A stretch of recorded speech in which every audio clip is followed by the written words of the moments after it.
Hey, I'm happy to present another rebroadcast of one of my blog talk radio shows. This one's from April 2011, and it discusses the kind of love and relationship where you feel choked. It's like you in a choke chain like a dog, and the freedom and the flexibility and the openness that one would expect from love is not there. This type of relationship is smothering. That's what the title of the show is. That smothering kind of love. And I hope that it, kind of opens your eyes to a few things that may be going on in your own relationship that you're tolerating that you shouldn't, or that you, if you're the smothering type, need to get a handle on. This show was recorded in 2011. You'll hear me shout out a phone number for people to call in. Do not call that number. That was my show number for 2011. It no longer is my number. I don't know who it belongs to. I probably should call it sometime just to see.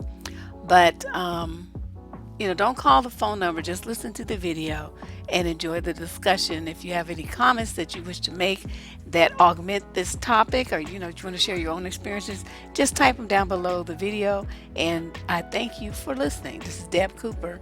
SurvivingDating.com is my blog. If you want to read some more articles, it's about 400 or 500 articles there. And I appreciate your time.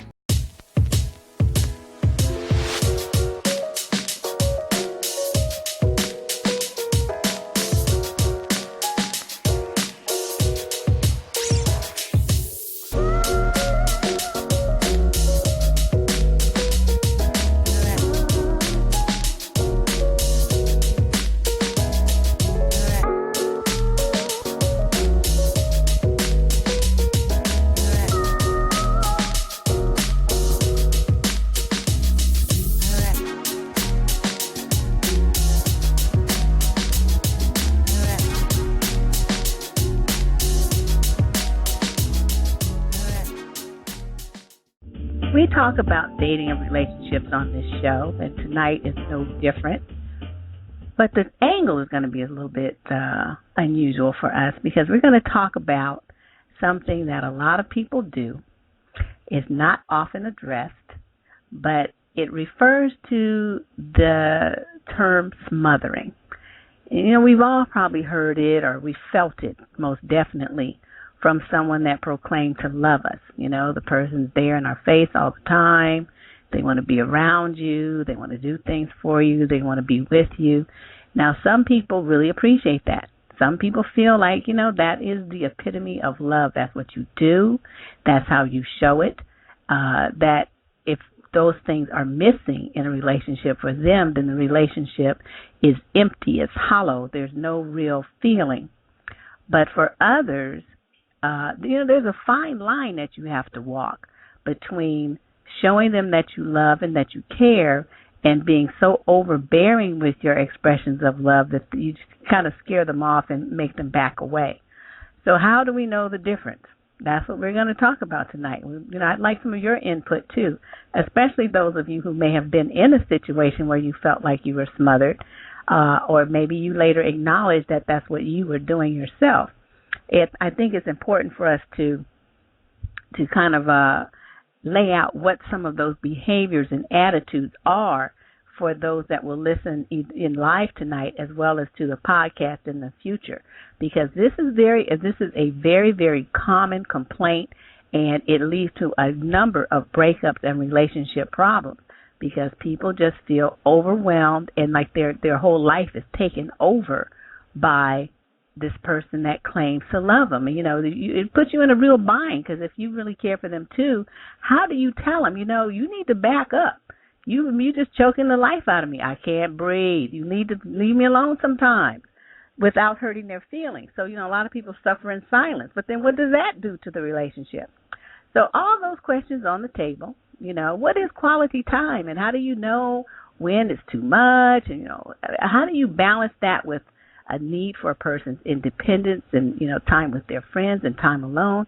These are the things that are very, very key to a relationship, and it makes it balanced as far as the emotional intimacy that can be developed, because some people won't really show much love if you are always in their face all the time. They kind of take you for granted, or they find you to be more of an irritant than you do something enticing and exciting. So what's your take on it? I'd like to hear. The number is 347-327-9215. That's 347-327-9215. Press 1 on your keypad, and I'll be happy to pick up your call. Okay, caller 317, you have a question or comment on this topic? Yes, Heartbeat. This is Steve. Comment is, it seems like it's kind of, competitive, who can fall first, who can fall in love first, But there's a balance to it as well. There has to be a balance. Women have emotional needs, and men think they can easily get rid of that, and that's not going to happen. So you can't try to tell a woman not to smother. The smothering, the infatuation phase, I think that's when the smothering's okay, but it becomes, well, are you going to interfere with my day? Can I get stuff done? I can't get a report done. You're constantly interfering with me while I'm trying to work. You knew you married a man that works 80 hours a week. You knew I was going to be busy, and now you want a divorce because, it's a situation where, I work too many hours, but you knew that from the jump. So it's hard to balance being a provider and, doing all these things all at once, trying to be everything to everybody. There has to be a balance, or men are afraid to take careers that, just can't be home with the kids, and, your kids acting up because daddy ain't around, so there's just so much to deal with, so much ability placed on the backs of men, and then sometimes the men are smothering too much as well, so it really has to be a balance there. It's really hard to achieve that and be that great provider and that father figure, and it's just a mess because the 80-hour work week is just a lot. So that's true. But how do you okay? Since you're a guy, and I would like your opinion on this. When you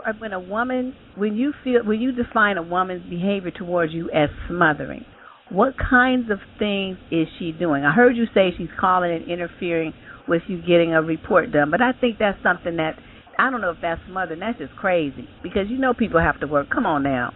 And that's something that could be a male or female behavior. But, if for a man, what's okay? I mean, what shows you love without making you feel smothered? When you wake up in the morning, that's the tone that sets the tone for the day. So whether if it's a card left, or whether if there's some moments I'll hold her in my arms in the morning, that may work as well. Because you can't be cold and detached towards women, because it's going to kill the marriage real fast. So you have to show that emotional side. Otherwise, and I think what it is some men are just, when they were before they were married, they were dealing with a lot of different people, a lot of different women, so they became cold, and they try to bring that coldness into the marriage, and it's not going to work. It's going to fail. So, a card in the morning, or a walk in the afternoon, where we walk and picnic out in the grass, and bring the laptop, with your Sprint cell phone card, and there's a lot of different creative things. On the canal, where there's a waterway downtown, there's a lot of different ways to get that accomplished without being smothering. And just call a man a couple times a day. It's okay. Women can call men more than men can call women. It's more acceptable for women to call a man more than a man calls a woman. So, really? unless it's thirsty. Unless it's just obnoxiously a lot of phone calls. Like, a woman can call 3 to 5 times a day. A man, he may not want to call too much, because then she's going to be like, especially in the dating phase, if they're not married, and like, he's not busy. He's constantly calling me, and so you kind of let the woman chase you. I prefer that better. But smothering is where you're popping up unannounced. You're constantly questioning, you're complaining and that in the bedroom.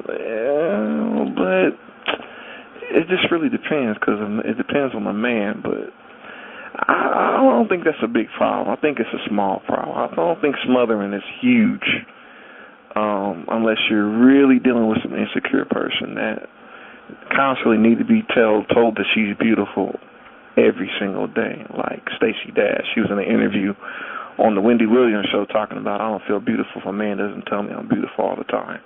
So then yes, she's probably smothered. She wants a man to smother her, and there's some insecurity issues, but or she's just not busy. She may be a 40-hour-a-week person, and she so much free time, just not busy. And extra free time, she's thinking about her man.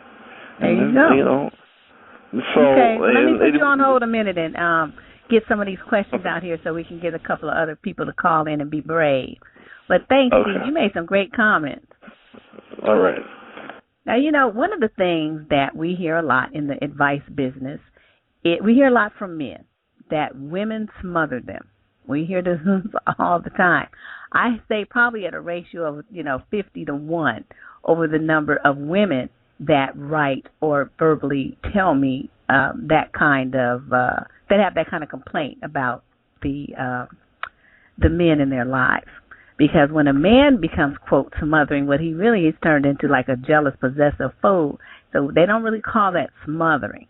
But what women tend to do with guys is, they want to find out, they want to text him. It used to be paging, calling, all the time. They want to know every single move he's making. If he's gone somewhere, they want to know who he's with, when he's coming back, what those people look like. Do they have a girlfriend? What you doing? I mean, the guy can't freaking breathe because, it's like he feels like he's in a cage. It's on a leash or something. And if you have that kind of dynamic in your relationship, I would dare to say that relationship is not going to last too long. So is the person who is doing that insecure, or is the person that is doing that a control freak? Therein lies the question. And from my perspective, when I usually would see that kind of stuff, I would say it was the latter. So a lot of people say, well, that person's very insecure. Maybe, like in the situation that the gentleman caller expressed about Stacey Dash saying that she wants someone to tell her that she's pretty. That's insecurity. When someone is trying to put you in lockdown and find out everywhere where you are, everywhere person that you're with, that's a control freak. And that, to me, is different. I don't know. Maybe it's not different to you, but, I'm open to hearing your idea because I would like to know if anyone out there has been in a smothering situation, what happened? What did your partner do? What did they say? How did what they did and what they say make you feel? That's very important. Because when we're looking at, the men, they always accuse women of smothering and very often will say, well, the woman is too needy. Women are needy. And because a woman wants to spend time with her man, I mean, okay, if you love somebody, why would you not want to spend time with them? The whole point is that you enjoy this person. You enjoy being around this person. They are fun to you. They're exciting to you. You have a good energy. You vibe with them. Please explain to me what part of that makes sense for you not to want to be around that person. I don't understand it. But men will complain about that and say, oh, she's too needy. She always wants something. She just always want to be up under a nigga. That kind of thing. And that's like a total turnoff. But then if they have a woman who doesn't want anything to do with them, then, she cold, she damaged. Excuse me. Then there's a problem with that. So I don't know. It just seems like sometimes women just can't win. But, we, I think, need to define what smothering means. What does smothering mean to you? I would like to hear, because, I would like this to be a little more interactive than just me talking this time, you guys. So, you say your piece in the chat room. That's great.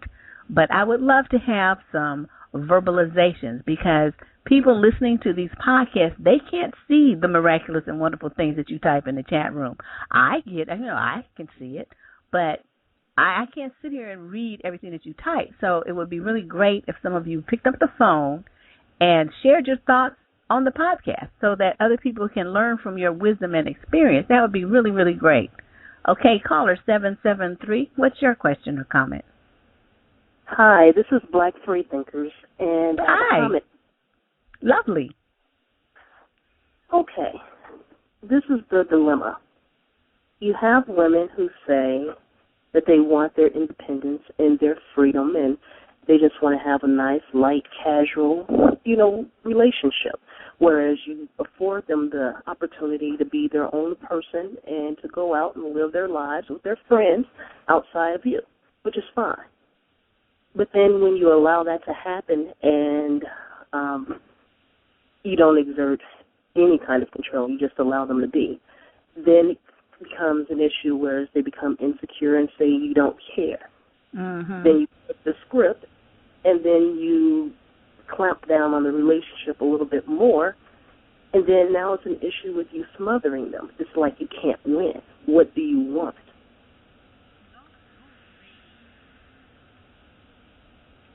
Oh, I'm with you. I totally feel the same way, and there's a fine balance. But, I mean, how do you communicate that, do you think? What's the best way to tell someone when they're crossing the barrier, the boundary? Well, that's a matter of communication. It's a matter of feeling comfortable enough with each other to bring information or bring data or what have you to the table and, still take that person's feelings and emotions into account, but to let them know, well, this doesn't work for me, but this is what I want and what I need. And in my situation, what I've encountered is there are too many people out there that don't know exactly what they want or what they need. In many cases, if you ask someone what they want in a relationship, the first response you'll get is what they don't want, not necessarily what they want. So when you try to kind of press the issue and get more information out of them, they don't have any concrete answers. And so to me, that just signals confusion. If you don't know what you want, how can I give you what you want if you don't know what it is? Gotcha. I'm with you. And that is a very difficult determination for a lot of people. They seem to going to go through life meeting people, dating, and figuring out, ooh, that was pretty bad. That was awful. Well, I don't want that again. But you're right. I've noticed the same thing. You ask them what they're looking for, what you want. What kind of date do you want? What kind of future do you want? What kind of relationship are you seeking? I don't know. Well, I'll know it when I find it. No, you won't. It could jump up and slap you in the face, and you still wouldn't know that that's what you wanted. Exactly. And then you start asking more in-depth, what I call qualitative questions, whereas if you compare your life now to what it was 3 years ago, what progress have you made? And what are your goals for the next year, next 3 years, next 5 years?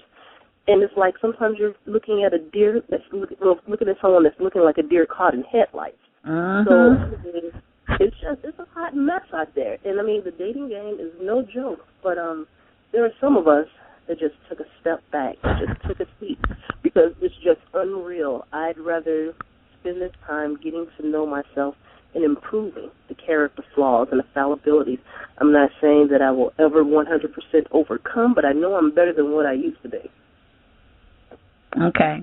Well, that's good. Well, thank you for calling with your comments. I loved them. Thank you. Take care. Bye-bye. Okay, let's get caller 646 on the line. What's your question or comment on this lovely topic? Hello? Hi. Hi.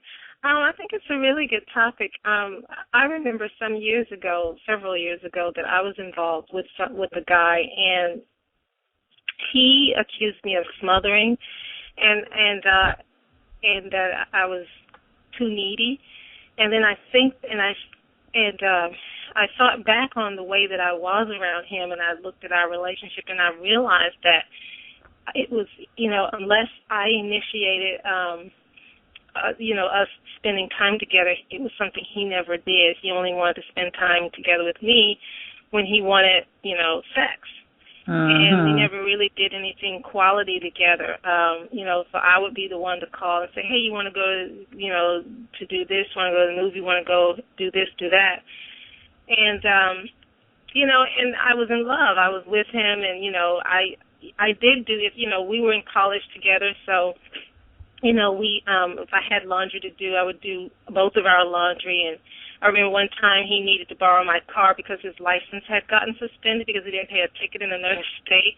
So I started to think back over it in hindsight, and I realized that to him, I was more of a convenience than a girlfriend. So when he didn't really want me around, and he said he would throw the smothering thing up, but I didn't realize it at the time, and it felt hurtful because I guess I started to feel used. But that's I guess my fault for not backing up and giving less of myself, because at the time I felt like, well, if I just keep loving harder and doing more, I would be better. But, he would always say, oh, you're just smothering me. So I think a good rule of thumb, I think, is for women to look at their relationship and just to see, what they're getting and not just what they're giving, because a lot of times guys will accuse women of smothering when they're just loving them and doing for them the way you would do for somebody that you love and you care about in a relationship.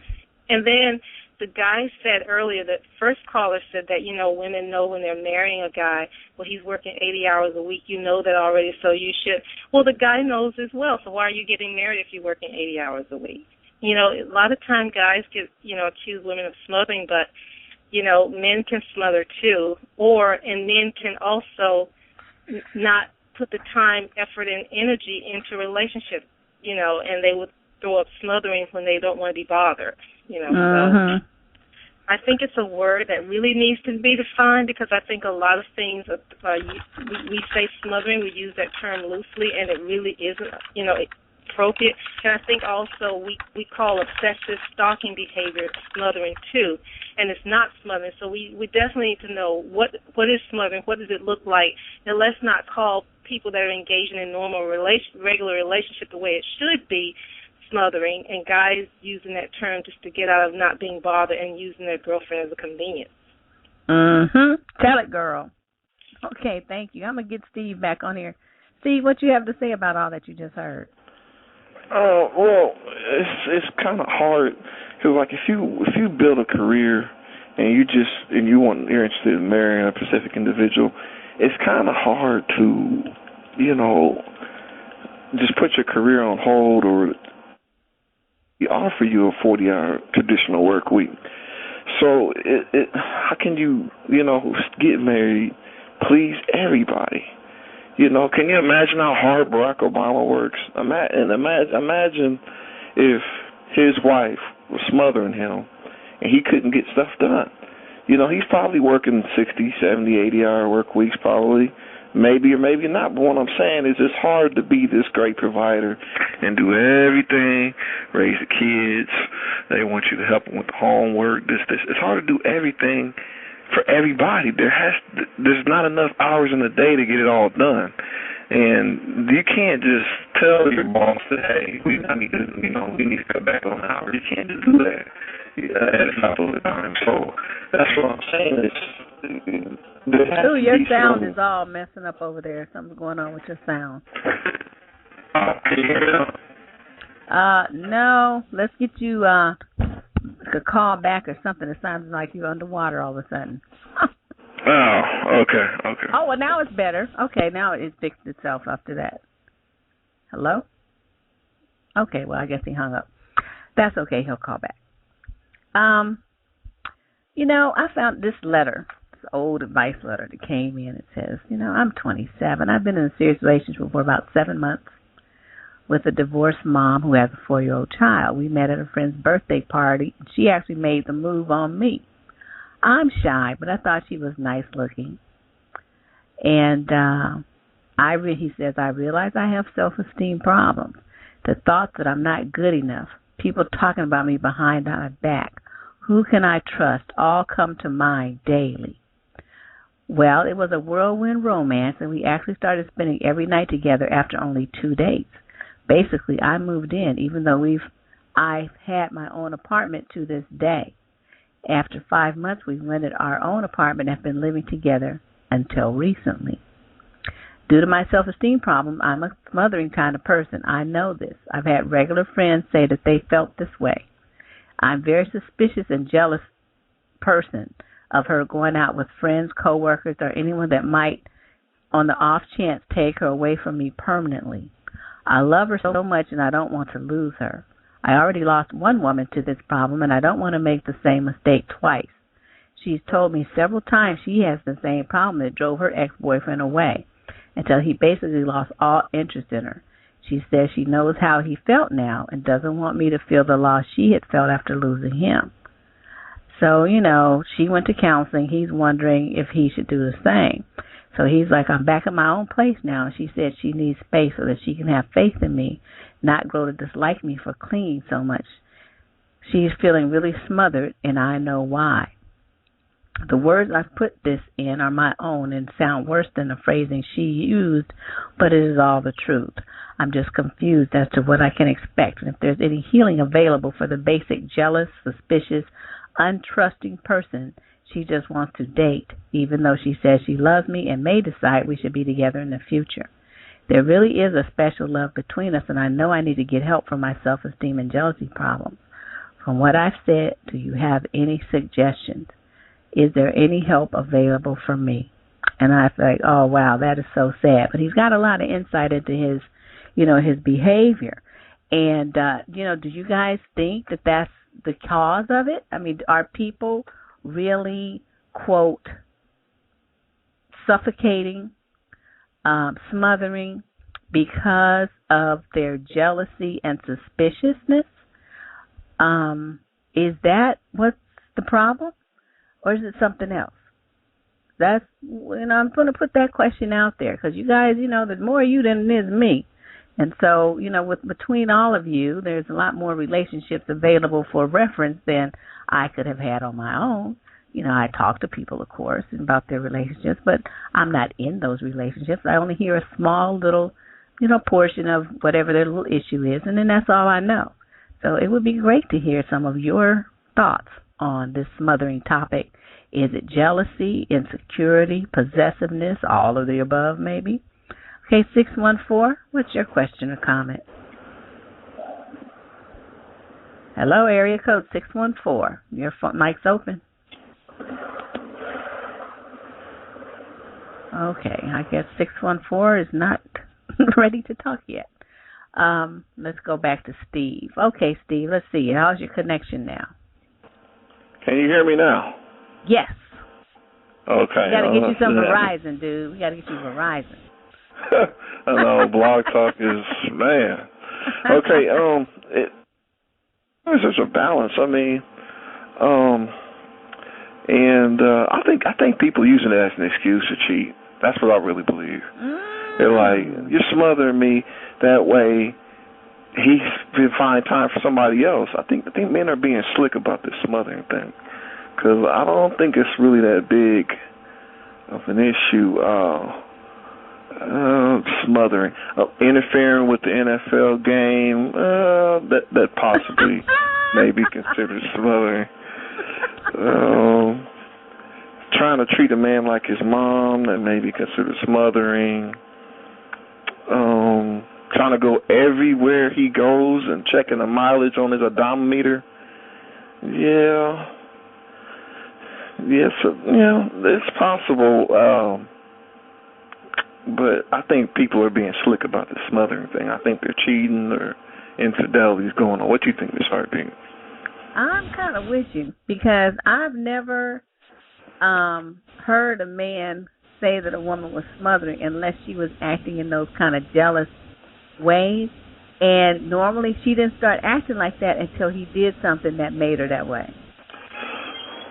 You know what I mean? Yeah, it sounds like an excuse. Yeah, men are slick. People think that they can always catch a man cheating, but most time when they get caught, they just didn't care about being careful. But it just sounds so slick and so crafty, to use that. I don't know. I'll be suspicious of a man saying that. Because, and another thing, let's say she may have gained some weight over the last 10 years. That he may be less attracted to his woman. That may also cause him to use that excuse. Because because he may be going to strip club. There's a lot of reasons behind this smothering excuse. So this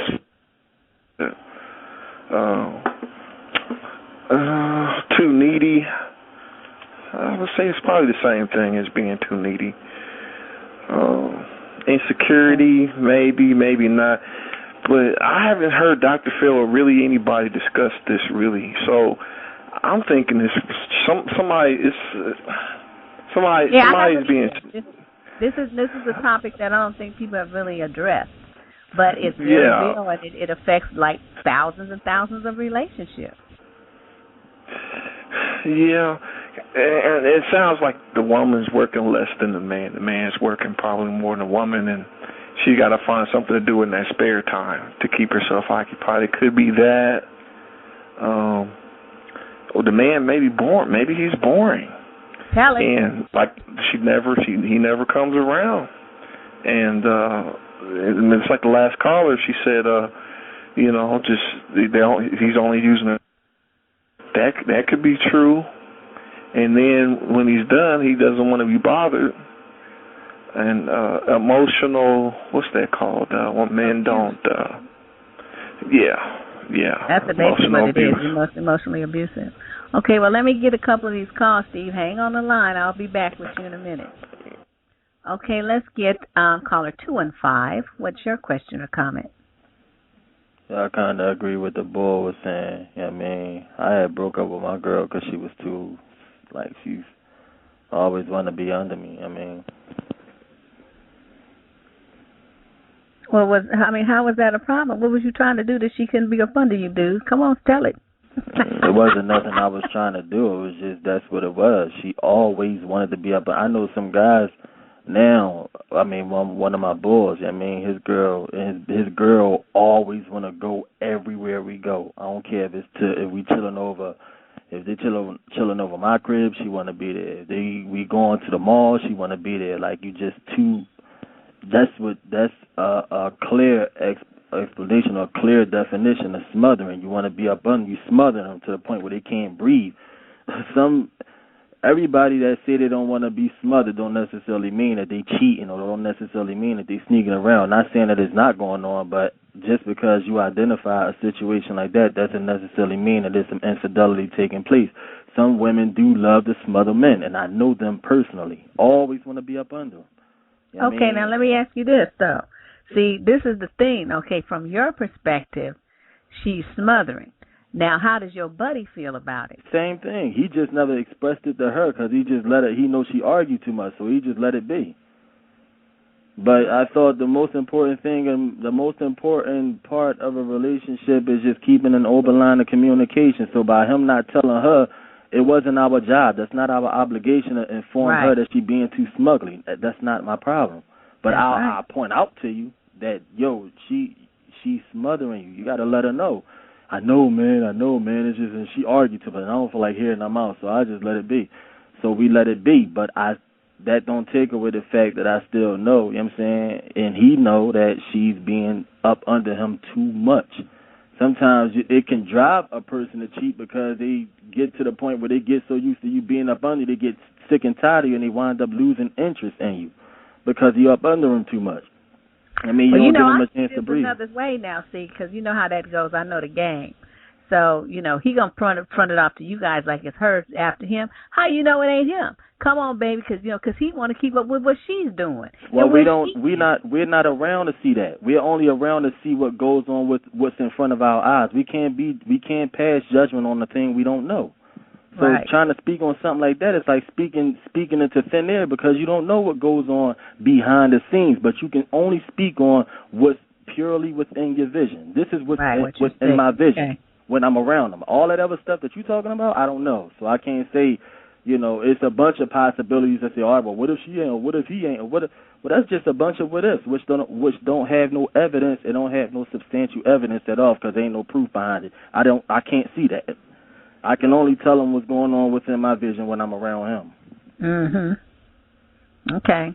Well, ladies listening, I mean, I don't see the problem. Sometimes men just need to be with, with other dudes. And it's like they're going to be sitting up there playing video games and whatnot, cussing and watching sports. Ugh, who wants to be around that? Yeah, and some of them want to they get to the point where they like, and I don't knock a lot of men that will allow their women to always be up under them, but the smothering thing could have a detrimental effect on your love life. Depending upon the individual, because everybody's different. The condition of every man's mind doesn't operate the same. Just because I might hate smothering don't necessarily mean the next man do. You know what I mean? So, everybody's different, but for the most part, you just got to keep it at a minimum. You don't overdo, you don't underdo, but you do just enough to get you by. Okay, now, question. So this dude seems like he want to connect with his woman, like, being around her all, they be around each other all the time. So you guys that don't have that situation, what do you do to connect with your woman and, keep her emotionally connected to you? Well, it's just whenever we are available, whenever we're available, we invest in the quality time. We take the time, I take the time out, used to take the time out to understand, what was running through her mind and, have personal conversations so we can touch base with her inner feelings and try to identify what was what was just streaming through her mind and different things of that nature. We'd go out, experience some entertaining moments. We would, lay down and just hug one another and just converse. I mean, there's different ways that you can show it, that you can share that emotional connection, but it's more so helping them to become not only emotionally stable, but building up their comfort level. If a woman's comfort level is built up to a degree, I don't think that she would be doing as much as the stalking as a lot of these other females do. So when you're building up a female's comfort level, that's a part of helping her to become emotionally stable, because they become not only comfortable with the relationship that y'all building together, but they become comfortable with the advantages that they have in between. But it's all in how you do it. Everybody don't do things the same. I mean. Okay. Well, you made some great comments, young brother. Thank you for calling. I'm only 28. I mean, I do what I do, but I appreciate you taking my call. Oh, I love it. Thank you. All right. Okay, let's see. Is this 614? Are you ready to talk now? 614-216? Your hand is up. If you don't want to talk, put your little hand down. I'm guessing this person just listening, so I want to put them back on hold. Okay, Steve, what you think about what the young man said? I thought he had made some really good, some good points.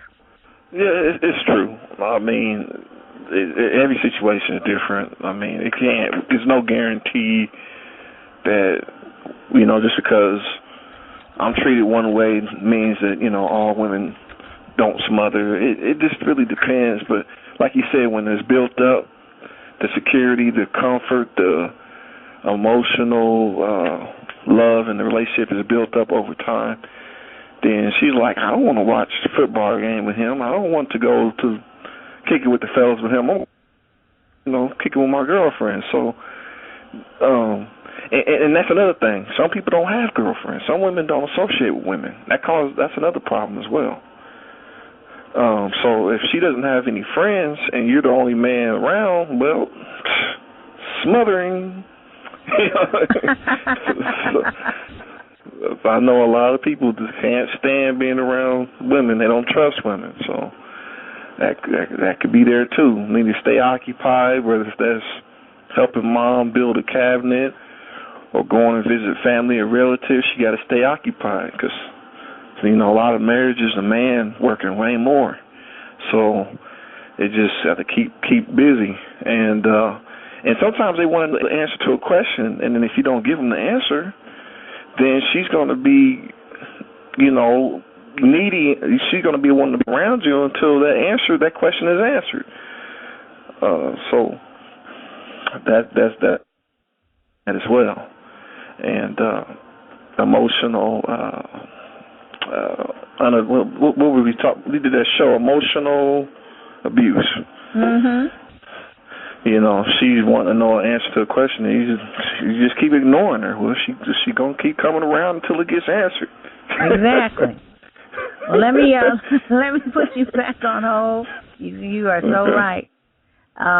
Because I have some things I want to share, some comments from people about their own, shall we say, kind of smothering relationships. Okay. This woman writes, I was in a relationship where he did more than smother me. I mean, he went so far as to call my job, get my hours, and the times I took lunch. He would be outside waiting for me to go to lunch with him. I mean, there's a fine line between loving someone to death, but smothering the person to death is not good. I tried to talk to him a few times about this issue, and he would tell me he loved me and wanted to spend every minute with me that was possible. It got to the point where I felt like he was my second skin. So I gave him a choice between giving me some space or we go somewhere else and find a woman who wants to be smothered. Well, I guess it's not hard to tell, but we're no longer together. And the last time I talked to him, he was still single. So I think, a lot of times people always think that it's the woman that's smothering, but I don't know. It's a lot of guys, once their feelings are involved, they kind of become off kilter and they just focus on that woman so much. It's like they're just so terrified that she's going to cheat or that, somebody's trying to talk to her or somebody's looking at her too much. And a lot of it does seem to be jealousy-based, jealous-based. And then, of course, jealousy itself is based on a feeling of insecurity. So, we were looking at an insecure person who's feeling not real stable in the relationship. So like the young man that called said, if a guy goes to great pains to make his woman feel stable and secure in the relationship, these kinds of behaviors from a female perspective will disappear pretty much overnight because she feels confident in how her man feels about her, how he thinks about her. But women, it's great. We want to know you care, of course. But, this dude went to just ridiculous extremes. I mean, the woman can't even go to lunch with her coworkers. She can't just grab a sandwich and eat at her desk because here you are, all in her grill. And, okay, that's just not good. Okay, now here's another one. I'm not sure I can tell the difference between caring about someone and smothering them. After all, we're all grown adults, and if you want to start a relationship with someone, just be honest and say, hey, this is what I'm looking for. I don't mind someone calling me all the time, and I truly don't mind if the person wants to come over every day and spend time together. I grew up where we do this thing all the time. Maybe just watch TV, have some dinner. The people who enter your life come there for one reason or another. God sends them to us, and it's up to us to figure out what God's message was. For those who don't believe in this, it's okay. Spirituality is something a lot of families are missing nowadays. But if your foundation is built on God, there's no way anyone or anything can tear it down. Love is given freely, and I believe that you should enter and leave it with dignity.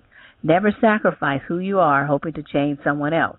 You have to accept that person for who they are and know the only thing you can do is try to help them if and when you can. Here's wishing the best to all of you looking for love. For me, I'm single, and I choose to stay this way until I can get my own life straightened out. But at least this person, I think, has a very good handle on, the difference between smothering and love. And someone in the chat room says he believes that most women like to be smothered. I totally disagree. I will next somebody in a minute. Don't even call me too much. I have stuff to do. It's like, I don't want somebody sitting around looking at me. Like my grandmother used to say, I can't even fart without you smelling it because you're just so in my face all the time. And it's like, there's, I think, different types of personalities, and you have to know which type you're dealing with. And I think if people were more aware of that, they might avoid the smothering charge. So if you have someone who's a very independent-natured person, they don't need a lot. And they'll come around. You have to tell them that, okay, it's not going to be good for you just to come around when you want to have some, some booty action. That's not going to work. So you have to figure out some other way to show me that you care. Just tell them. And if they really care, they'll do it. If they don't care, they'll be gone. But either way, you have expressed your needs very openly and honestly and, let that person know. But, calling them all the time, whining, oh, you're never spending time with me. I don't see you. Where are you? How come that doesn't work with that kind of person. You have to love them somewhat from a distance. And if that's not the kind of relationship that works for you, then that's not the type of person for you. Acknowledge that and let them go. And I think that would be the best way for people to do, take responsibility for their own needs in a relationship, recognize them, accept them, and then find a person who matches you, your love style. So, I'm a kind of an independent love. I don't need a lot. You better spend some time with me. You better call or something. But as far as, seeing you every day, I don't need that. And, being up under me for days and hours at a time, I don't need that either. That would kind of probably drive me nuts. So, but a person who needed that kind of connection would not do well in a relationship with a person like me. They wouldn't feel loved, and then I would feel smothered. So that's, I think, it's how it works. You have to recognize that the person has space needs, and then you have to meet them. So what do you think, Steve? You think that explains things pretty well? Yeah. A man, yeah. Oh, yeah. Been taught for a long time. Do not be thirsty and do not be smothering women. That is a turn off big time. You will get rejected so fast. It's like a fighter jet. You're out there. You cannot be thirsty. Usually the dudes sitting around calling her all the time. The dudes ain't working the job, ain't doing what they supposed to be doing in the first place. So, no, you cannot be thirsty and be constantly calling, and it's not going to work. Independent, calling this heartbeat all the time. I know. She'll end up cussing you out. Too much. Bit too much. You got it. I mean, like, what? Didn't I just talk to you yesterday? You calling again? What?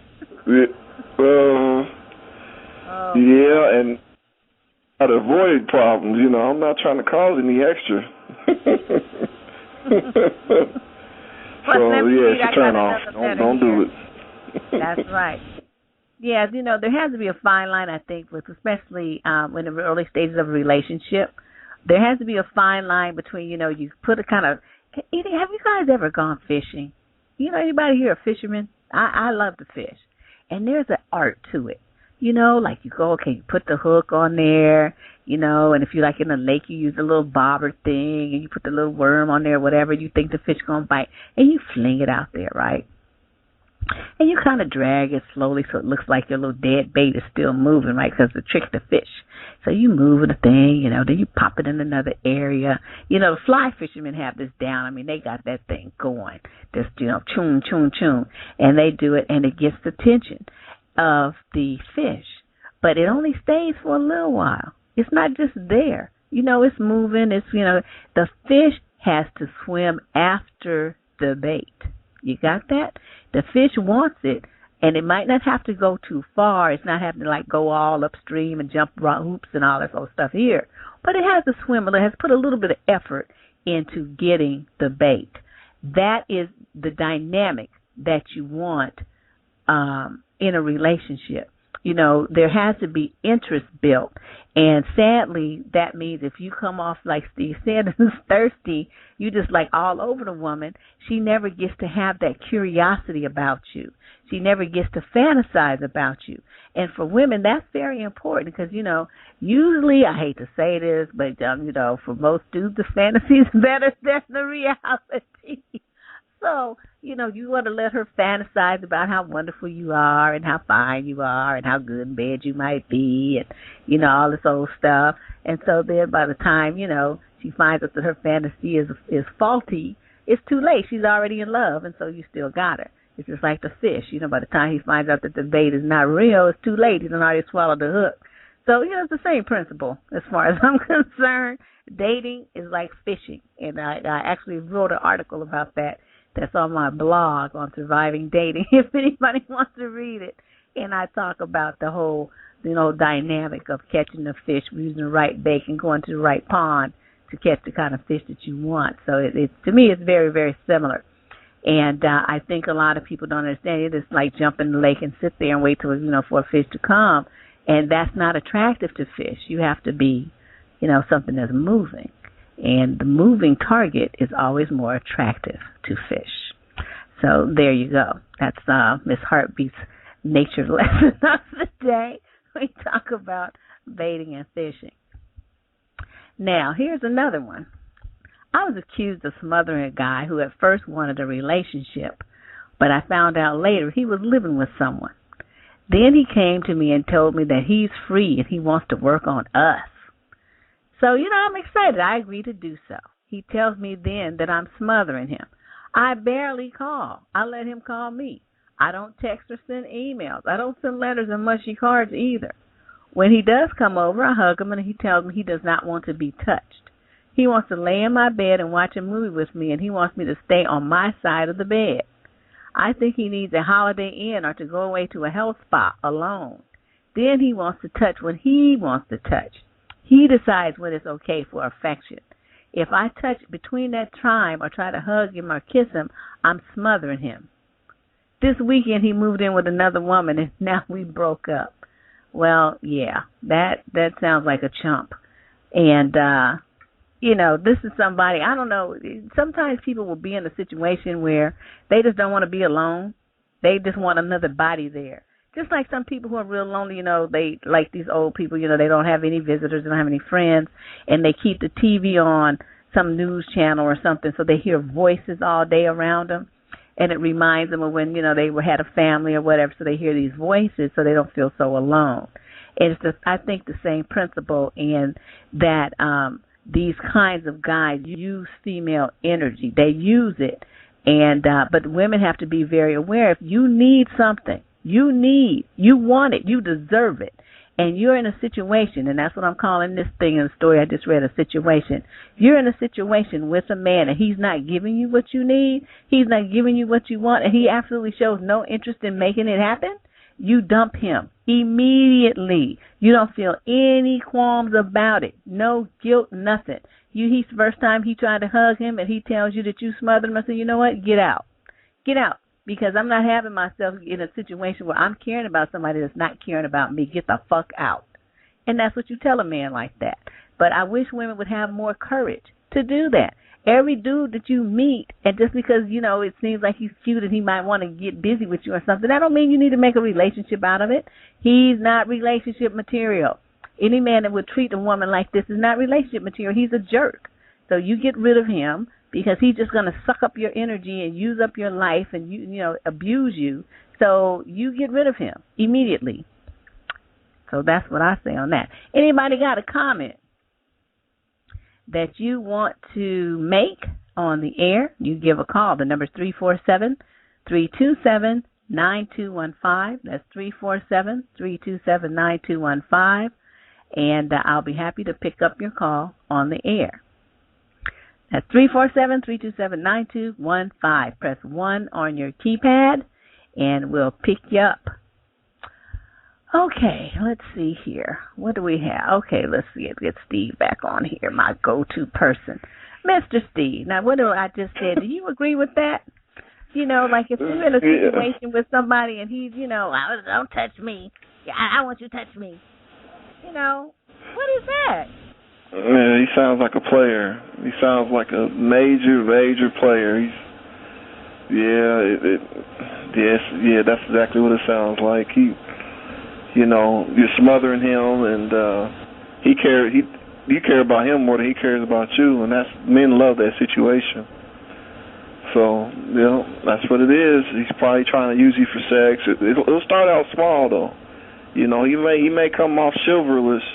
You may get the chivalrous treatment at first, He may treat you nice at first, especially if he's one of them old school players. And then, he's going to come off as, well, you need to give me my space. Yeah. So, maybe I'm being too hard on men. I don't know, Miss Harvey, but I don't know. I've seen a lot in my lifetime, you know what I mean? No, I don't think you're being too hard. Because, at times it's just too hard for people to not be hard. That's the way I feel like. It's like, who's got time to waste? Who has money or time to waste in this day and age? Shoot, everybody's struggling. People are kicking it double time versus how they used to. I know people that have 2 jobs because their hours got cut or they had to everybody got a 10% cut or something like that, so they picked up a little second job and stuff. I mean, people are struggling.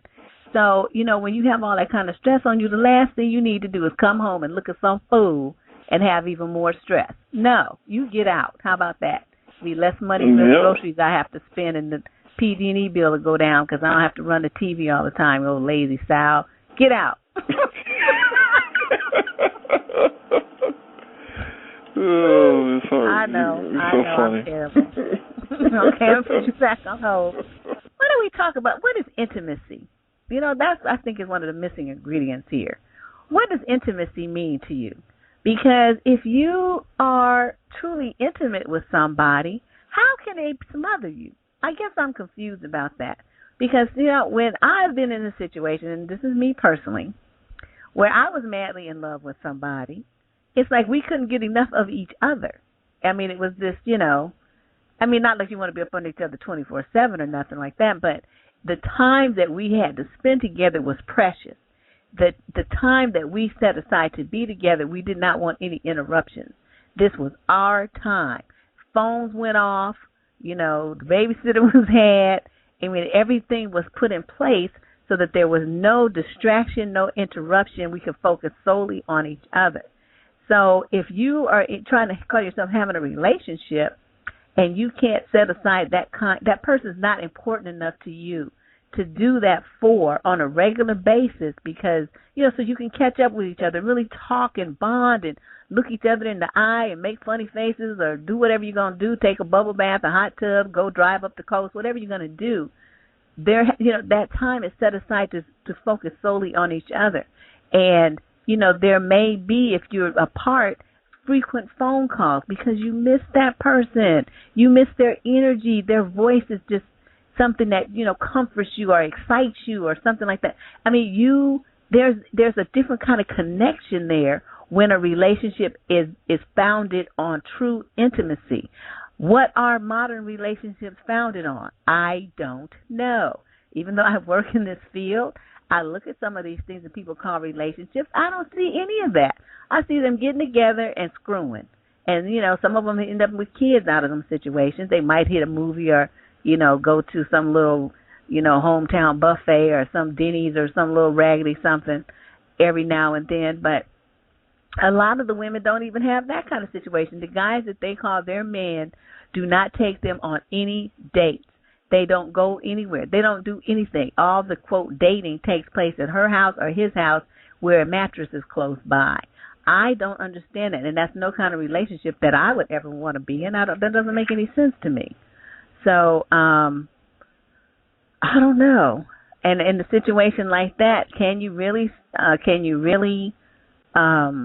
smother somebody just because they want something and you're not giving it, and it's something that really, if you had a true relationship with them and you were being honest with them, you would tell them, I can't really provide you with that because I'm not really here for that purpose. Why not just be honest and tell them? And, well, a question came in. This is a good one. It says, men say they aren't neglecting the woman and complain that she gives them grief about not spending time. Then what were they doing to cause the woman to feel neglected? That is a good, a good issue, a good question. What are you doing? What were you doing to make her feel neglected? And, if you really wanted her around, how hard is it to go outside of your comfort zone and do a little something to make your woman feel loved and like you really care, like you're paying attention to her? And I don't know if guys really understand that attention thing, because if guys want to have, quality time, this guy, his idea of quality time is we sit on the couch and stare at the television. Even when we're watching a movie, it could be interesting, and that's okay sometimes. But if I haven't seen him for a few days or even a week, because, our schedules have been clashing, whatever, you're looking for some, face-to-face interaction, not like your cheek is looking at my cheek as my eyes look at the TV and your eyes look at the TV. That's not quality time, I don't think, by most women's standards. But men feel like if we're in the same room and we're breathing the same air, that's quality time. And it's like, no, it's not. You don't get it. Do me sitting here next to you, looking at you, stare at the TV and breathing, that's not quality time. So I think there's some real confusion in the dynamics there between the sexes about what that constitutes. See, what you think? What's quality time to you? Well, it really depends. I mean, you could do a walk in the park. You can't be boring. It's going to be a big turnoff. So, it really depends on the person. Some women and I mean, it's just the truth. Some women just want a booty call, but some women they want you to be more creative. They want you to walk in the park or mountain climbing, camping. Some people want to be more creative with their quality time, and I don't blame them. Who wants to be with somebody boring? But the dinner in the movie, that is getting old. Women don't like that anymore. So fellas got to get off that dinner in the movie. Because that's getting old. We got to be more creative. And where it's 2011, we can't be doing something that's been going on for 50 years, dinner in the movie. That's old. Yeah, that's super old. Oh, my God, that's so old. Jeez, dinner in a movie. Oh, my God. Oh, yeah. So, do you think that people can love too much? Can people love too much? Yeah. You can get out of balance. The Bible talks about a false balance and an abomination to the Lord. You can get out of balance in anything. Studying too much, obsessive compulsive at washing, cleaning your house every time somebody comes through the door. There's some crazy people out there that's got obsessive compulsive disorder. They're just constantly needing attention or constantly trying to, they're just out of balance. It's possible. Women just need too much. They just, I haven't seen it,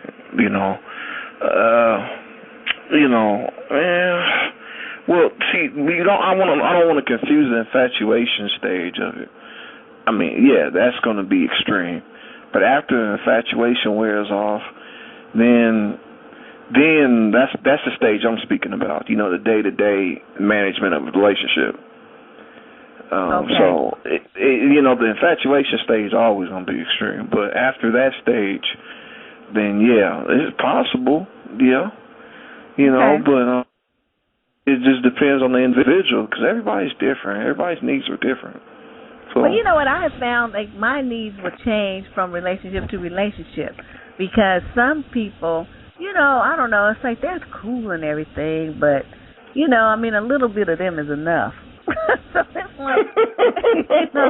like, I don't know, I think you like to get I think you like to get rid of people pretty quick, don't you? Well, I just have my standards, and it's like, if somebody crossed the boundaries, then, I'm not going to negotiate with you. We're not even going to talk about it too much. Because it's like I told you when I first met you that this is the deal. Now, you decide you want to do something that I told you the deal. It's not the deal. Then you got to go because we're not having that. I'm just not having that. It's like there are certain standards of respect that you must show. If you don't want to do that, it's fine. You don't have to. But you can't stay with me and not do it. See, therein lies the conflict. So, you can do that, certainly, but you just can't do it here. And so that's like, you don't tell people what they can do. So what type of man is doing that out of balance, that's just with you, that's just constantly wanting your attention? Is it the Poindexter type guy? Is it the guy with the swag? What type of man is doing that? It tends to be the dudes with the swag, actually, because I think they're so used to being the one that women chase that, I don't chase men. I'm like, I'll deal with you. I don't love you. I mean, I'm crazy about you, but I'm not going to chase you. And so there's just, them women like, where are you? What you doing? I'm never going to do that. I'm not even going to never even ask you where you were. You say, if you tell me, I'll okay. But I will never ask a man, where were you? What did you do? Well, who was you with? Those questions will never come out of my mouth because you know why? I don't want them asking me. So I feel if I don't ask, and it's not like I'm doing anything bad, but it's like it's the kind of thing like, come on now, what am I, 2? Leave me alone. Don't be asking me them questions. And so I don't ask other people those stuff. I figure that's a grown man too. But then you get these men that are used to that, and if you don't do it, it's out of character, right? They don't know what to do with that. So here they come. Well, you didn't call me today. Yeah, I was busy. Well, what was you doing? I was doing what I was doing. Well, what was that? I was writing. Well, what would you write? You know what I mean? So then it becomes like that. Then I can feel myself bristle. And it's like, okay, you just asking too many questions. I got to go. Okay, well, let me get this next caller on here while you go. Okay, 646, what's your question or comment? Did we ever define smothering, or did I miss it? Or well, probably not, because here is my little definition right here. And I just found it, and I was getting ready to read it, but I was so distracted by my giggling with Steve on the phone. But yeah, here it is. This is what I'm saying, because I was looking for people to kind of call in and define it from their perspective, but people kind of danced around it, but nobody really defined it per se. So this is what I think.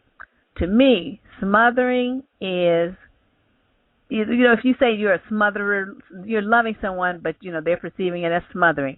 That means that you're giving that kind of love that demands their constant attention. Some people perceive that to be like you won't let that person have a life outside of their relationship with you. And, they want to tie themselves to another person, not let them out of their sight. If the person does have to go out of their sight, they're going to practically stalk them by phone. Some of them will do drive-bys by the person's house to make sure they're really where they say they are.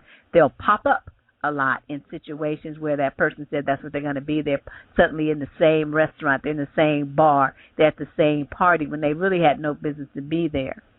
And it seems like a lot of this stuff, from what I've discovered, what I've thought about when I've talked to people this week, it seems to come from childhood. And so the people that had a lot of neglect or abandonment issues in their childhood take those insecurities with them forward into adulthood, and they need extra reassurance that this person won't leave and that this love that this person had is not going anywhere. So I think it stems more from that than anything else. And what is not smothering?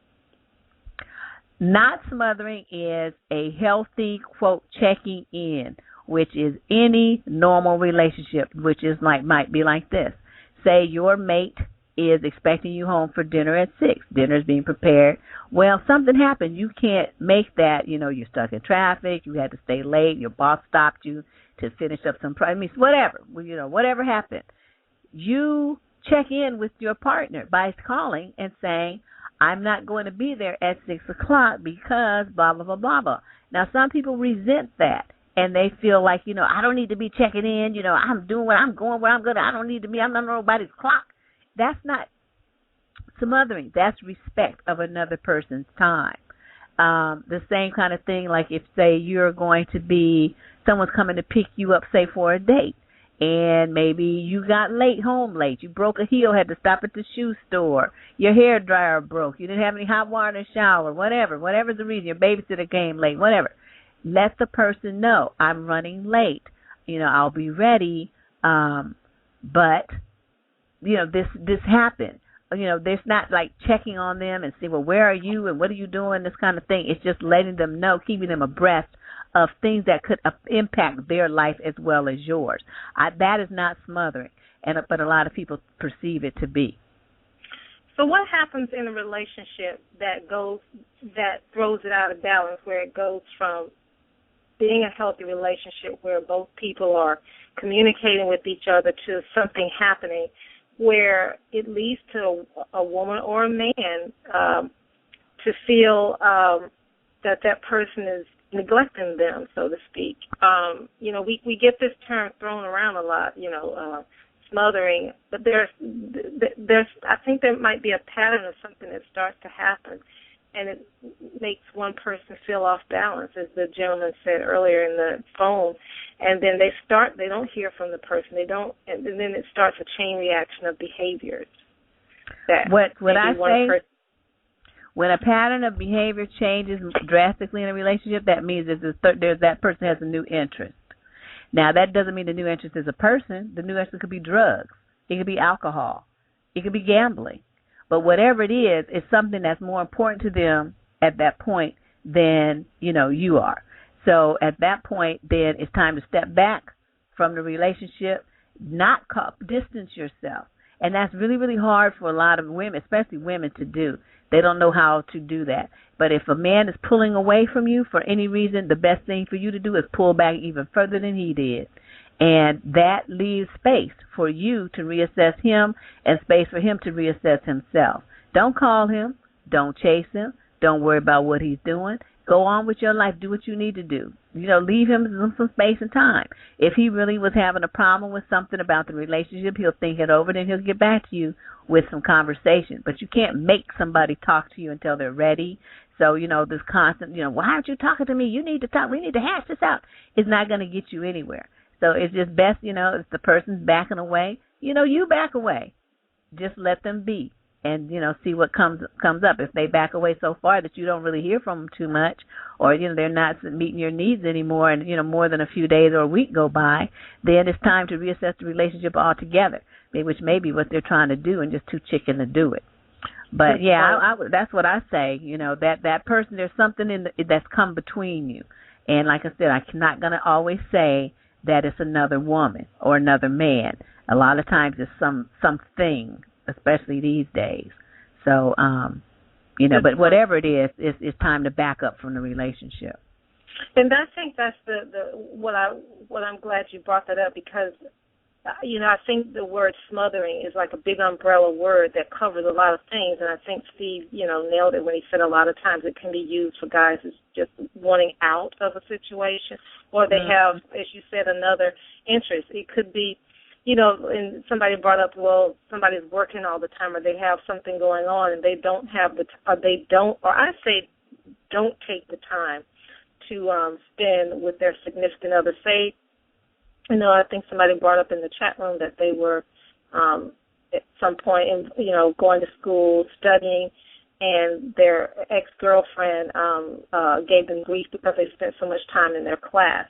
And it immediately comes to my mind then, were you neglectful of her? And then they said that I know I wasn't. Trust me, I wasn't neglectful. She just gave me a lot of grief. So my question is, if you weren't neglectful for her, why was she feeling neglected? And I think sometimes guys and maybe girls too can't take a step and look at themselves, and they'll dismiss somebody as saying they're just giving me grief without really looking at, well, was I being neglectful? Did I really? I know I have all this time in school, but did I make an effort?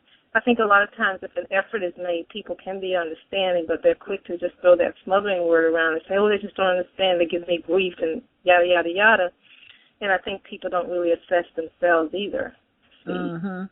Women just don't wake up out thinking and go, well, you just give guys a hard time because they're not getting attention. I think it's more to it than that, and I think guys have a harder time looking at themselves and seeing what they are actually doing, as you had mentioned earlier, to actively keep a relationship alive. Is that woman having to do all the work? And again, like you say, that's a sign the woman needs to step back. If the guy is being passive in the relationship, he'll see her as smothering, and she'll become frustrated because he's not doing anything. It's just a vicious cycle. So, yeah. Well, a lot of women do that. It's like I call them being in a relationship by themselves. They will make all the plans for dates. They will buy presents. He'll never buy him anything. They buy cars. He'll never do anything.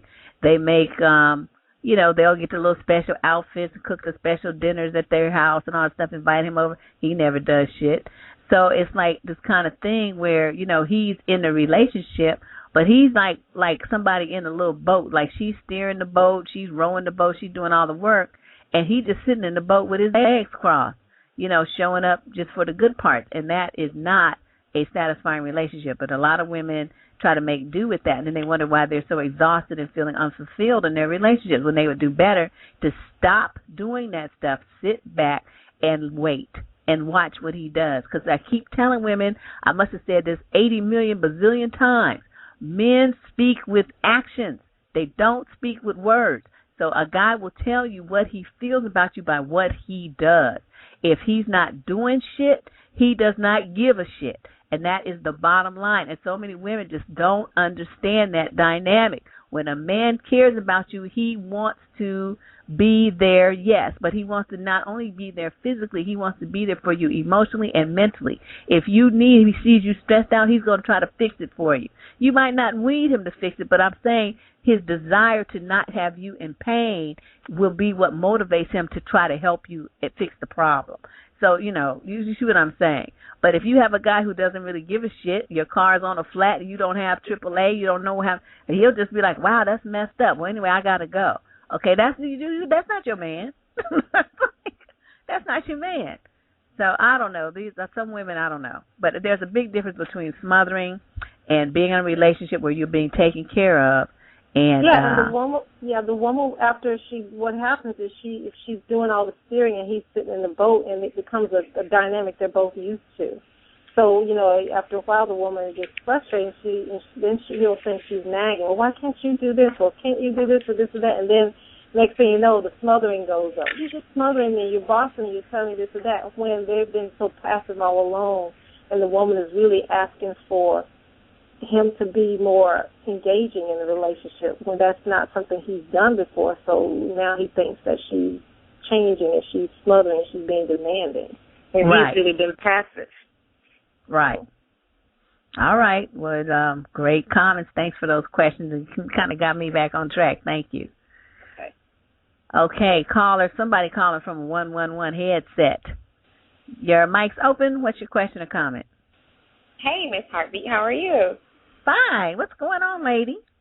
Not much. I just wanted to touch on what you and the previous caller kind of commented on with smothering. I kind of label it a little bit different. I think smothering is another word for control. Mm-hmm. And I think that women get a bad rap with smothering. I think a lot of men do it, but yes, they do. Not openly acknowledged as such. They do that calling because, and with them, though, they take it up to the next notch where it's almost borderline turns into stalking, because they will call nonstop. They will text you nonstop, especially in the early beginning stages when you meet them. I think women more or less start doing it when they feel the other person is slipping away. And I think if a woman is in tune with her intuition, she may start to feel like, okay, someone's intruding in my area. So she may up it, and then they'll start calling that smothering, which is really fear that they've been found out and that they're no longer flying under the radar with whatever foolishness they've been doing. Mm-hmm. But with them, I think they do smother more, and it's not readily recognized or acknowledged as such, and it's control. And you see it in the same elements, but then there's one thing different than I think that women who, quote-unquote, smother, from a man's perspective, is that men will play it on a manipulative level to the point where they will say, if you didn't give me this attention, this is why I'm going to do such and such. Or I'm just calling to check and see where you are because I haven't heard from you. No, you're calling to check and see where I am to make sure I'm not where you are because you're into something. That's the way I always looked at it. Right. So, I've dealt with guys before in dating that were smotherers, undercover controllers. And to comment on where you were saying the woman steering the boat, I know I call that a not relationship, where the woman's in a relationship and clearly the man is not. The man is not. And in a not relationship, you do all the things that someone who is loving and caring should do. And the guy, he does sit back. It's almost on a passive-aggressive standpoint. And the reason I say that is because control can also come out with not doing something someone wants you to do, as well as trying to verbally force them to do it. I think the smotherers or / controllers are the aggressive type, but the passive aggressive, you can control someone by not doing what they want you to do, i.e., you know she really wants you to be faithful. You don't. You know she really wants you to call, so you don't. Because you know eventually she's going to call you. So they can continue that game and keep you on an emotional roller coaster, thus in control. So I think women, we kind of forget that men are really competitive by nature. And so they like to keep you chasing and behind them because it feeds that competitive spirit. It makes them in their little brains think, okay, I'm still top on her list against any other guy that could possibly get her attention. Now, what guy, you may ask? Whatever guy that they think could be out there walking down the street, want to get with you because that's how they view the rest of the world, i.e., walking down the street, if they're still in that mode, can I get with this woman? So I think that's some of the things from that perspective that aren't readily seen with the smothering in the relationships. And I think that the other point that the caller was talking about when she said the person in the chat room had said that the girlfriend had a problem with them studying too much. And you run into this with guys, too, especially with women who are independent and career-driven. They like independent women, but when it comes down to actually being able to be in a relationship and handle one, a lot of them truly struggle because they're not number one. Whatever that goal that woman is in pursuit of is number one. And that woman can readily tell that person up front, look, this is what I'm trying to do, pursue this career, or get this back on track, or, go to school, get this degree. Oh, that's great. I love a woman that's, career-driven, goal-oriented, independent, blah, blah, whatever. Then they get you in the thick of things, and slowly but surely you start to notice they're doing things to take you away from your goal, the same goal that they said they supported. So I sympathize with the person in the chat room because I'm pretty sure going into that relationship with that girl that she knew what his main focus was, which was school. And you see this a lot, I think, more with men doing it to women than women doing it to men. So that's what I'm going to speak on. Because I've had it done to me where I said from Jump Street, this is what I got going on. Oh, you get all the support in the beginning. But then when they get comfortable in a relationship, now is, well, you're not spending enough time with me. You're not doing this. You're not doing that. Well, duh. Of course I'm not. Because I told you what my main priority was, which wasn't you. Well, see, that's what they can't stand. Girl, think about it. If you know these men have been socialized under Christian religious doctrine, the man is the shit and the woman is second or third on the totem pole. So suddenly, if it's a situation where you making yourself first on your totem pole, their egos can't handle it. They're feeling like there's something wrong with this picture. And it's the reason why a lot of women are deciding not to get married or even be in relationships until they finish their schooling or until they accomplish their goals. As many young women are choosing that path for that very reason. And, they don't want to have the conflict. They don't want the stress. They don't want the drama or their attention taken away from what they're trying to do. And I hear this story all the time. All the time. It's so true. But then you also see it. And it reminds me of kind of some of what you were saying about women who don't elect to get married at all because you see it even once you do get married and you've hit that career milestone when the children come along. Or, heaven forbid, you get a new interest within marriage. It could be something as simple as you made a new friend at, your child's school, or you want to take a class to pursue a hobby that you might have once did, or say you want to take up a sport, tennis, golf. If they're not the center of your world, if they're not your sun and you the earth rotating around them, it's problematic. And so I challenge all the men to really, look within yourself. It's an insecurity thing. It really, really is. I'm so sorry you did not get that attention that you needed when you were a child. But that is too much responsibility to put on a spouse or a significant other to just adorn you with all this attention and affection. I call it love on demand.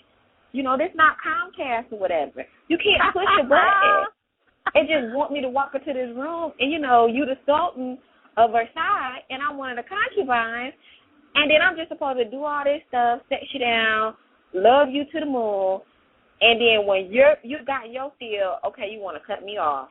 No, it's not love on demand, but you see it every single time. It's so many relationships, and it is frustrating, and it's unfair.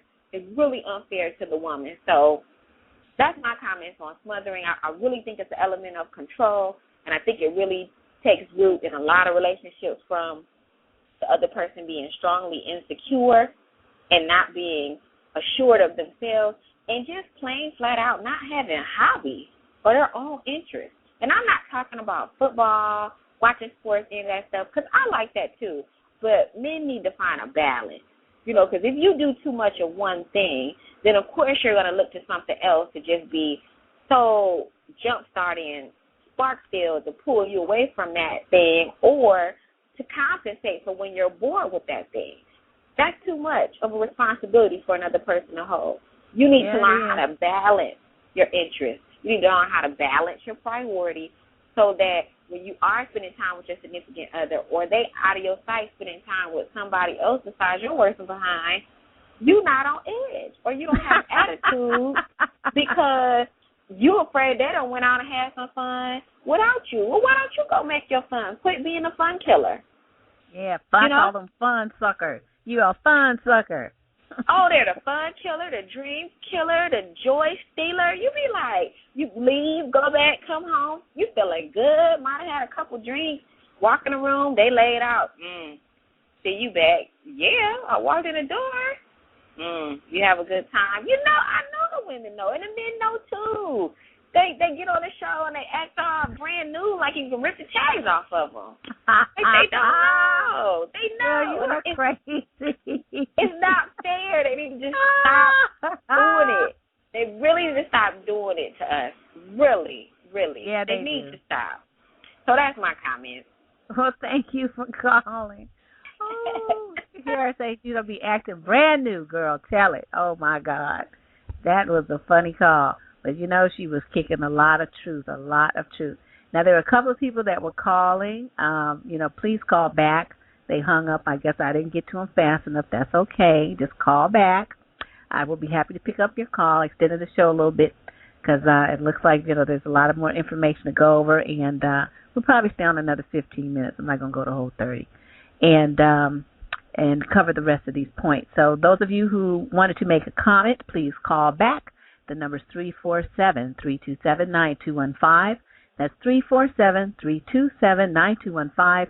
Press 1 on your keypad and alert me that you wish your call to be picked up, and I will be happy to do so and get your comments on the air. So let's go over this here. There's 5 signs that you are smothering your man, ladies. Okay. You want to be able to keep love. Like I said, men operate on a slightly different dynamic. And, they like to chase stuff. They like things to be slightly out of reach. Men are like the fish. You have to be the bait. So you want him to kind of, have to exert a little effort to get you. He needs to do something. So don't be so available. Don't just be all in his face. Stop calling him all the damn time. And being everywhere he wants you to be, Johnny on the spot and all of those stuff, dropping your friends to be with him because he called at the last minute and all kind of old crazy nonsense like that. See women doing that old simple bullshit. You need to get a clue. That is not going to endear you to him. It's going to make him bored with you because you are simple. So don't be a simple broad. Have some complexity about yourself. Make yourself a little bit mysterious. Have your own stuff going on. So he has to kind of squeeze himself into your world. Don't just be laying out there like a rug to be walked on. That's just really tiresome and it's boring and it just makes you look dumb. It's not attractive at all. So let's go over these things, these 5 signs that you are smothering your man. Going out. Do you notice that your boyfriend has gotten incredibly busy lately without any major life changes? That means he's not suddenly in grad school. He didn't suddenly get a promotion. He didn't suddenly get a new job. Nothing really has changed in his life, but suddenly he's just really busy. He's talking on the phone, on the internet, spending all of his free time with you might be just peachy for you, but he might have other things on his mind. This doesn't mean that he doesn't love you, just that he wants to hang out with his friends, play golf, or just give him some space to appreciate you. Remember, I was talking about that earlier. A little distance. Let people miss you a little bit. Let them fantasize about how great you are and how wonderful you are and how no other woman holds a candle to you. He's not going to get to do that if you're just all in his grill. Okay? You don't have to spend every second that you're awake staring at his face. Now, when you're out together, is he the first one to offer to get people drinks? Does he go to the bathroom frequently? Is there any reason for him to walk away from you? If that's the case, he wants to socialize and show off the woman he loves and admire her from a distance. He can't do any of those things if you cling on to him all night long.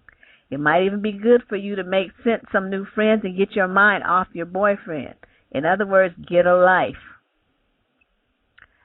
Has he stopped communicating? If you obsessively call, text, and email, don't be surprised that he just stops answering.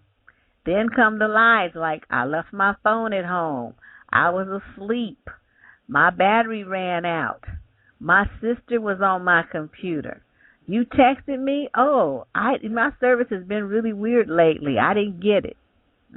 We've all used that one, so I can't even front. Okay, fighting, frustration, arguments. What happened to all the incredible patience that your boyfriend used to have? You used it up about 40 texts ago. The more you close your man off, the more frustrated he becomes, and as a result, you end up fighting. Men need to be aired out. You can take them out for a while, and then you have to leave them alone for a while.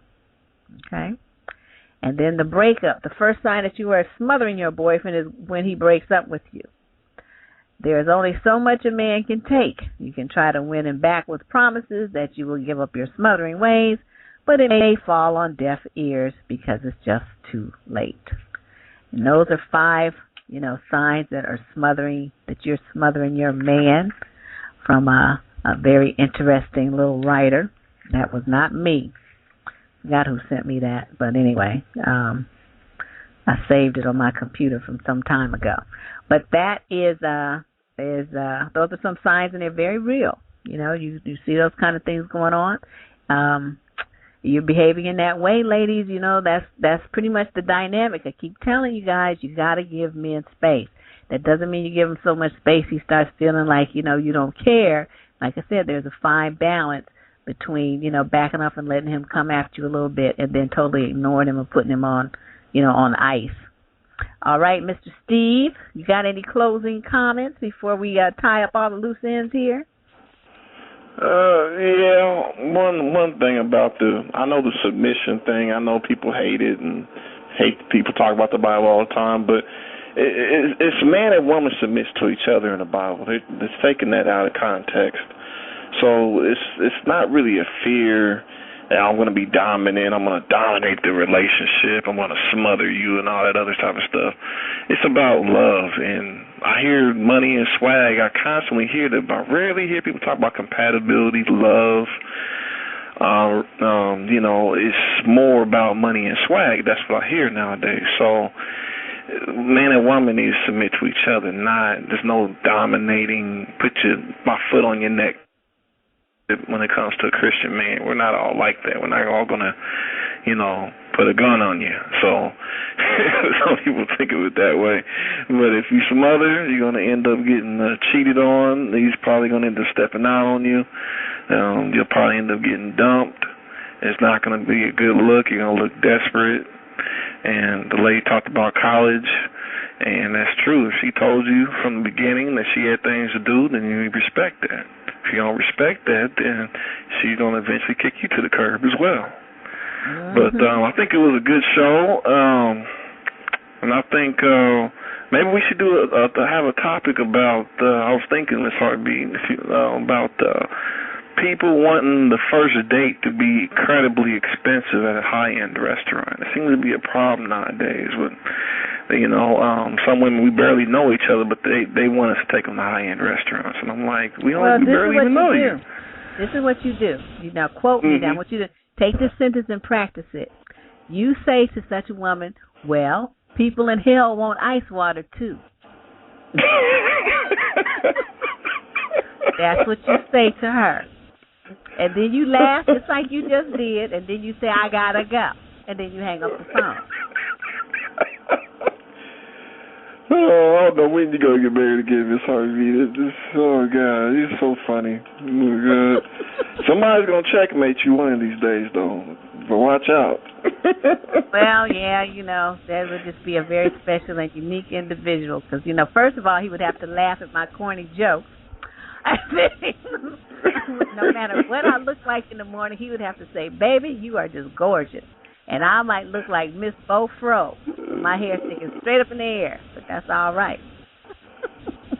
I used to wonder, too, if we lived in a different country, if more people would be married, Oh, yeah. It seems like our culture would be different. Problem is American-related, and Asians have a worse divorce rate than black people. I don't know if you knew that, Miss Heartbeat. Yeah, I've been seeing it, but you notice how quiet all that's kept. Because I know they talk about how the marriage rate in Japan is divorce rate in Japan is skyrocketing. And but quiet as it's kept, nobody really talks about that. They only talk about African Americans and our divorce rate rather. Mm-hmm. And those high-paying rich Asians have the highest divorce rate in America. I said, no wonder they're interracially dating. Exactly. Well, thank you for calling and helping me hold down the show. I appreciate all your input, Mr. Steve. Thank you very much. Oh, sorry. Have a good night. All right, bye-bye. Well, everybody, thank you very much for, sitting in with me as we discussed this very important topic, which is a little unusual for us. We talked about smothering and, the possessive kind of relationships where you just don't give your mate air. And, this is not a topic that people talk about very often, but it is a very common problem. And I hope that you all found some information that you could use amongst our giggles tonight. Anyway, join me next week. We're going to be talking about something I think a lot of women, especially the young ones that are just getting into the dating world and don't understand the games that a lot of these, player type dudes play. We're going to be talking about the lies that men tell women. I have collected lies from every corner of the world, honey. This is going to be a blow 'em out the water show.